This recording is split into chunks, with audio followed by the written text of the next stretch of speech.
Okay, so our marshmallow is back to room temperature. I let it whip until it was just slightly warmer, and then I loaded it in a piping bag.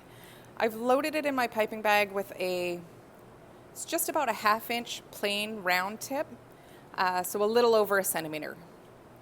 I have my cookies laid out on a drip rack. It's not super important that they're on a drip rack at this point, but it'll make your life easier later. I have my praline caramel ready to go and a spoon, and now we're ready to start piping. So I'm not sure how much marshmallow I'm going to get out of this. So I've started with 9 pieces, but I'm going to suspect I'm getting about 5 or 6. So the first thing you want to do is just pipe a circle gently around the outside. Leave a hole in the center.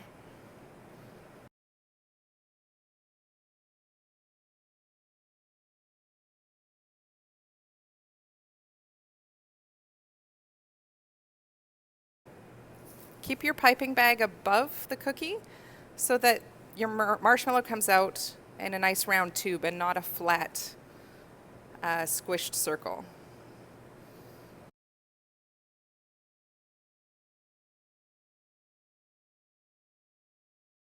Now what we're going to do is we're going to take some of that praline caramel that you made earlier, and we're going to fill the center of this hole.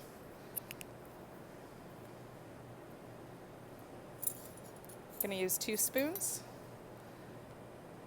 And I just want to put it right in the middle there.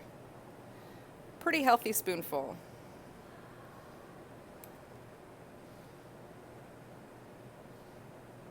Make sure it ends up inside though. There we go.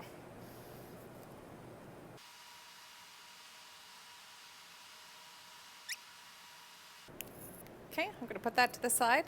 And now what I'm going to do is I'm going to top the marshmallow like a bit of a beehive, locking in that inside. So I'm going to start just at the outside. I'm going to pipe around just inside the circle that I've already made. And I'm going to loop up twice. So 1, 2, stop in the middle. Around the outside.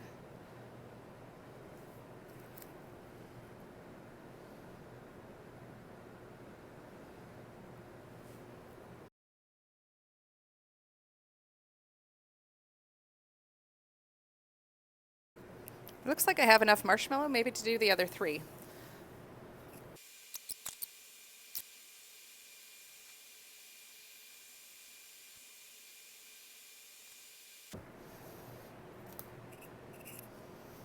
Okay, now we're going to pop those in the fridge to chill, and while that happens, we'll make the glaze.